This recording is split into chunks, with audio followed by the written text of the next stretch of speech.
Kaze nanone muri gahunda z'amakuru ndetse n'ibiganiro byacu bitandukanye dukomeje kugenda tubagezaho. Ndabizi neza ko mumeze neza mwe muri imbere mu gihugu cy'u Rwanda namwe muri hanze y'igihugu cy'u Rwanda mudukurikiye gatanu kuri gatanu ku muyoboro wacu wa YouTube. Reba amakuru kuri ryanditse ijambo subscribe cyangwa se sabone ukandeho ukande no kunzogera kugira ngo tukimara gutunganya amakuru yacu ajye ahita akugeraho ako kanya. Mwibuka ko Madame Ingabire Victoire umunyapolitike utavuga mwe n'ubutegetsi bw'igihugu cy'u Rwanda wo mu ishyaka rya Darifa Umurinzi, mwibuka ko yihanye inteko y'abacamanza yagombaga kumuburanisha. Mwibuka se ko uwitwa Solina Nyirhabimana uyu akaba ari vice perezida w'inteko ishinga amategeko umutwe wa Sena yavuze ko u Rwanda rukwiriye guhaguruka rugahangana n'abanyaburayi, by'umwihariko inteko ishinga amategeko y'umuryango umwe bw'uburayi ikomeje kugendera ku ntekerezo za mpatsi ibihugu igarabika igihugu cy'u Rwanda. Ibi nibyo yagarutseho ku itariki ya 15/2025 ubwo inteko rusange ya Sena yatangizaga igihembwe kidasanzwe kugira ngo isuzume ikibazo cy'inyungu rusange kijyanye n'umwanzuro 2025 agakoni 2831 RSP yo ku itariki ya 18/11/2025 inteko ishinga amategeko umwe bw'uburayi ivuga ku gihugu cy'u Rwanda. Hanyuma mwabonye se amakuru y'umuvugizi wa guverinoma y'u Rwanda Yohande Macron yagize ati dukeneye amahoro n'umutekano mbere ya byose. N'amagambo y'umuvugizi wa guverinoma y'u Rwanda. Byinshi mbere yuko tugaruka kuri Madame Ingabire Victoire Muhoza umunyapolitiki utavuga mwe n'ubutegetsi mu gihugu cy'u Rwanda ufungiwe muri gereza nkuru ya Nyarugenge iherereye mu murenge wa Mageragere mu mujyi wa Kigali, ibyavuzwe ni byinshi cyane kugeza amagirwanga. Hanyuma reka tugaruke kuri inkuru ya Yohande Macron umuvugizi wa guverinoma y'u Rwanda amaze gushyira hanze itangazo rikomeye cyane rigaruka ku bibazo byose by'akarere muri rusange, u Rwanda, Congo, Burundi, Uganda, Tanzania ndetse n'ibindi byose muri rusange, ariko ahanini aritsa cyane ku masezerano agiye gushyirwaho umukono na Perezida Paul Kagame w'u Rwanda ndetse na Perezida Felix Tshisekedi wa Repubulika ya Demokarasi ya Congo. Amasezerano agomba gushyirwaho umukono uyu munsi ku itariki ya 4 ukwezi kwa 12/2025 umunsi w'amateka mu karere k'ibiyaga bigari.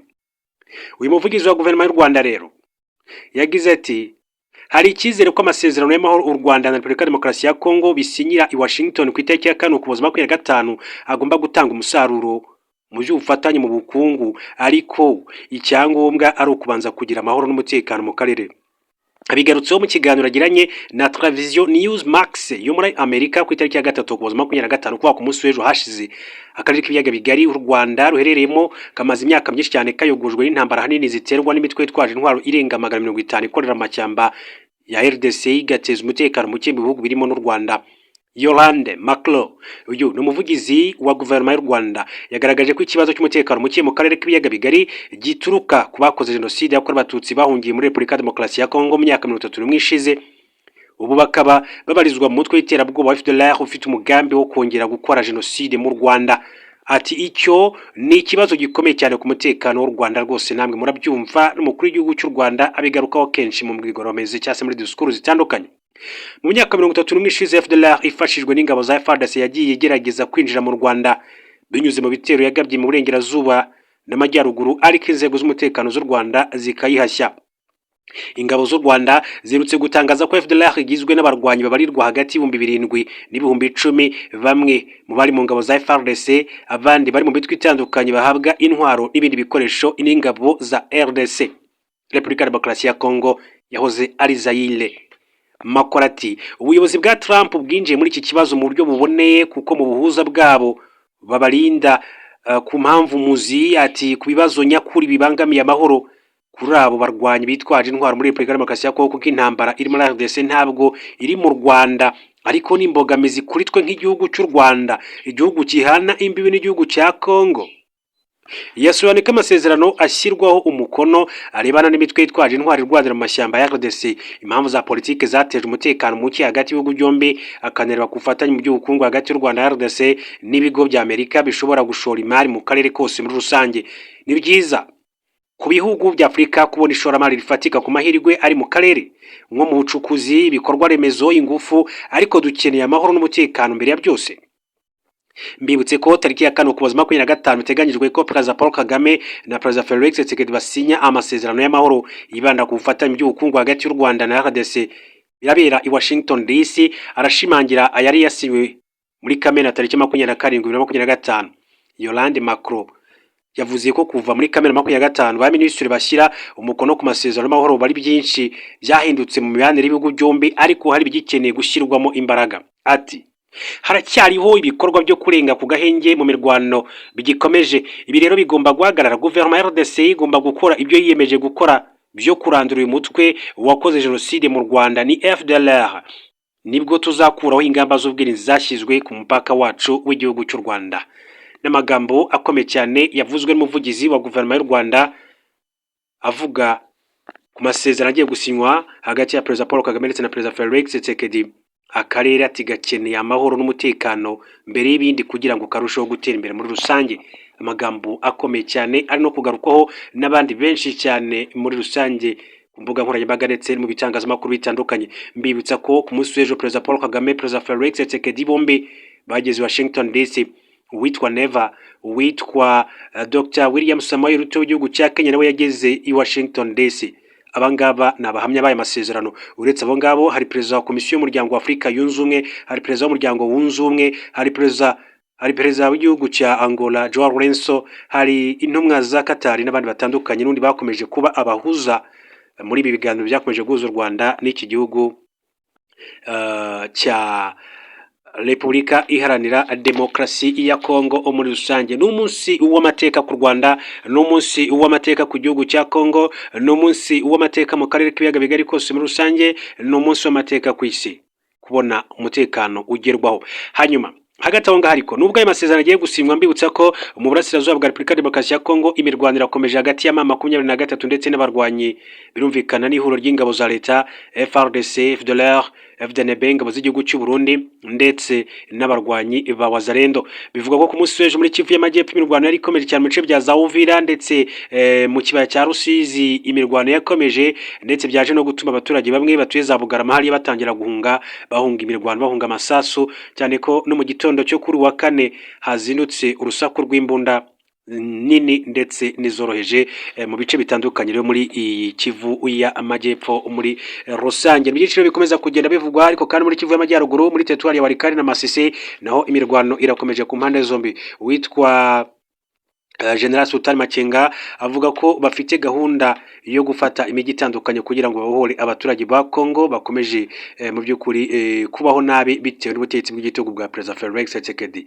Iyi ni intambara yo kurwana. Senateri Nyiramana ku muryango umwe bw'Uburayi wasabaga ko Madame Ingabire Victoire arekurwa. Vice Perezida w'Inteko Ishinga Amategeko ku mutwe wa Sena Sorina Nyirabimana yavuze ko u Rwanda rukwiriye guhaguruka rugahangana n'abanyaburayi by'umwihariko Inteko Ishinga Amategeko y'umuryango umwe bw'Uburayi ikomeje kugendera ku ntekerezo za mpatsi ibihugu igaharika u Rwanda nkana. Ibigarutseho kwa 15/2025 ubwo inteko rusange ya Sena yatangizaga igihembwe kidasanzwe kugira ngo isuzume ikibazo cy'inyungu rusange kijyanye n'umwanzuro 2025 agakoni 2861 RSP wo ku itariki ya 11/2025 w'Inteko Ishinga Amategeko y'ubumwe bw'Uburayi uvuga ku Rwanda.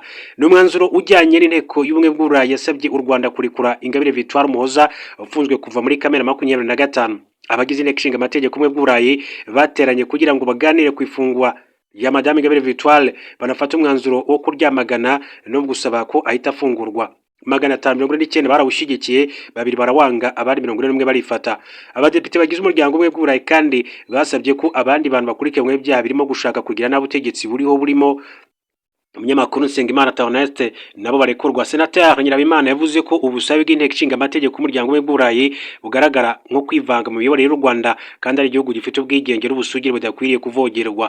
Yagaragaje ko uwo mwanzuro ukubiyemo ibitekerezo biyobya ukanibasira ubuyobozi bw'u Rwanda hagamijwe kugaragaza ko mu Rwanda nta bwisanzure buhari bwo gukora politike ndetse no gukora itangazamakuru n'ibindi. Yagaragaje ko ari umwanzuro ugamije kwangiza isura y'u Rwanda ku ruhando mpuzamahanga kugira ngo utambamire inyungu z'u Rwanda n'iz'abanyarwanda mu mibanire, ubufatanye n'ubutwererane n'amahanga. Ati dukwiriye gusesengura umwanzuro mu buryo bwimbitse tukareba igikwiriye gukorwa kuko tutakwihanganira igitambamira inyungu z'abanyarwanda. Yavuze ko nubwo ubufatanye hagati y'inteko zishinga amategeko bukwiriye impande zombi kuko ari ngombwa, ariko abo mu nteko imwe bw'Uburayi bafashe icyemezo nkana bitari uko batari bazi ko u Rwanda rukora kandi rukora neza. Senateri Sorina Nyirabimana yavuze ko ari inyandiko ishingiye ku rwango n'ibitekerezo bya mpatsi ibihugu, ni babandi barakazwa n'uko umuntu yakoze neza. Ubufatanye hagati y'inteko nibubeho, ariko ntabwo byabuza abantu nk'aba n'ubundi kuzagarura undi mwanzuro.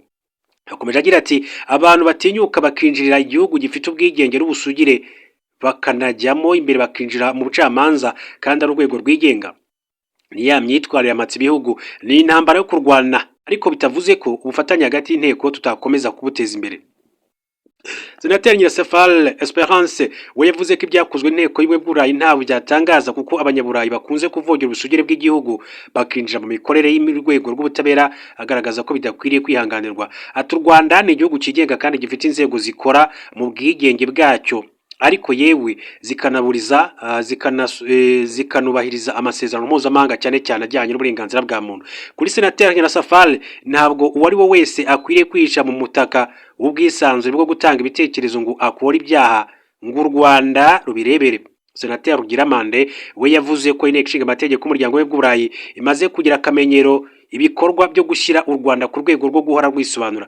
Byari biteganyijwe ko komisiyo y'imitwe ya politike ifite amategeko uburenganzira bwa muntu mu nshingano zisesengura umwanzuro w'inteko ishinga amategeko mu buryo butomoye, ibyavuyemo bikazagezwa mu nteko rusange inteko ishinga amategeko imitwe yombi, ni ukuvuga umutwe wa Sena ndetse n'umutwe w'abadepite mu nteko ishinga amategeko y'u Rwanda.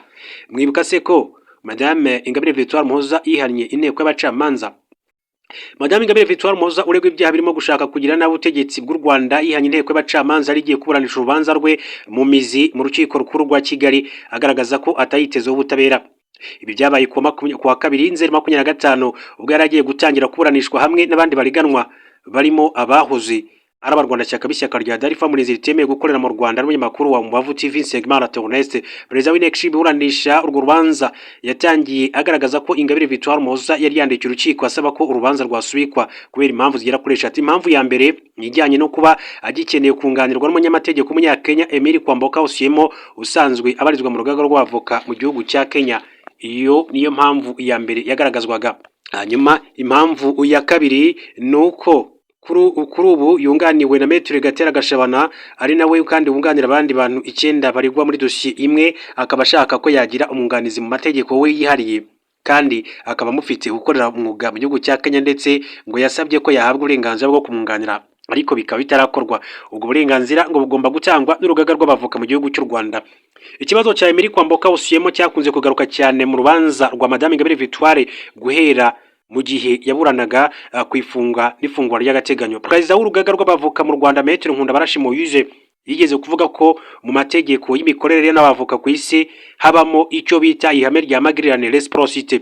Kugira ngo rero wemererwe gukorera mu kindi gihugu, nuko icyo gihugu nacyo kiba cyemera abanyamategeko bo mu gihugu ushaka gukoreramo baba bemerewe gukorera mu gihugu cyawe. Urugero, niba abanyamategeko bo muri Kenya bifuza gukorera mu Rwanda, aho mu Rwanda nabo bagomba kugira uburenganzira bwo gukorera muri Kenya magingo aya. Ibi ntabwo ariko bimeze hagati y'ibihugu byombi u Rwanda na Kenya. Kuri inshuro Madame Ingabire Victoire Umuhoza yari yongeye kandi undi mwunganizi we witwa Gashema Farcier uri mu baburanye kuri iyi dosiye. Impamvu ya kabiri ni ikirego yatanze mu rukiko rw'ikirenga agaragaza ko ingingo yashingiweho urukiko rukuru rutegeka ko hakorwaho iperereza ryimbitse inyuranye n'itegeko nshinga, bityo agitegereje ko kiburanwa. Impamvu ya gatatu yari yatanze nuko atabonye umwanya uhagije wo gutegura imyiregurire ye, kuko yabonye ikirego cy'ubushinjacyaha yakibonye kwa 20 Kanama 2025 ubwo perezida w'inteko iburanisha urubanza yamubazaga ku bibazo by'umunyamategeko yifuza. Ingabire Victoire Umuhoza ahise yihana inteko yose.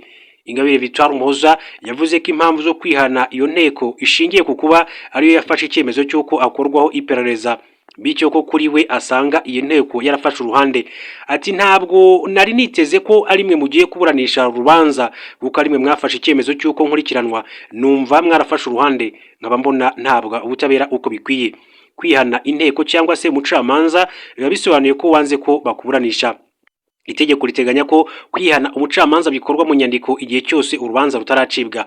Wihanye umucamanza mwiburanisha agomba kwandikira perezida w'urukiko inyandiko isobanura impamvu z'ubwihane mu gihe kitarenze umunsi umwe ukurikira uwo iburanisha ryabereyemo ubwihane. Iyo icyo gihe rero kirenze ataratanga iyo nyandiko, bifatwa nk'aho nta bwihane bwabaye, urubanza rugasubukurwa. Iyo umucamanza yihanwe mu buranisha, umwanditsi yandika ko habaye ubwihane, inteko iburanisha igasubika urubanza namaka. Iyo umucamanza yihanwe, iburanisha rurapfundikiwe, inteko iburanisha ihagarika ica ry'urubanza igategereza icyemezo kuri ubwo bwihane. Iyo ubwihane bwemewe, umucamanza wihanwe ava mu rubanza agasimbuzwa undi, urubanza rukongera rugahamagazwa mbere yo kuruca. iyo ubwihane kandi butemeye kandi iburanisha ryarapfundikiwe, inteko iburanisha ikomeza ica ry'urubanza, byaba ngombwa ikimura isomwa ryarwo, bitabaye ngombwa rero kongera guhamagaza ababuranyi muri rusange. Ngibyo rero bikomeza kugenda bivugwa, reka mbashimire mbifurize gukomeza kugira ibihe byiza, turaza gusubira mu yandi makuru masaha.